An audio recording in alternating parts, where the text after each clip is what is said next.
A problem on the high seas is being solved from space. It's only in recent years that clusters of satellites have been sent into orbit, with the specific task of capturing tens of millions of images of the planet each day. And that's bad news for carriers of Iranian crude oil trying to evade US oil sanctions.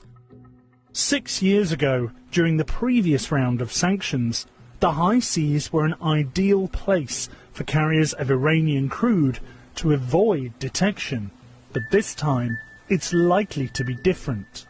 The seas are becoming a harder place to hide. Data specialists are tracking vessels by combining real-time imaging of the Earth with shipping data to create high-powered mathematical models known as big data or machine learning analytics. The human eye couldn't possibly keep track of all the global shipping activity, but the algorithms behind the models can. Tech startups like Windward, Tanker Trackers and Kairos use this technology to build up a pattern of journeys and activities around ports.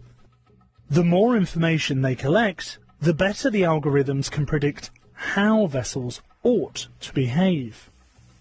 But when a ship does something the model wouldn't expect, for example, something illicit, it throws up an alert, which means the sanction-busting techniques of just 5 years ago may no longer work. In the past, if a ship wanted to avoid detection, it could switch off its automatic identification system, or AIS.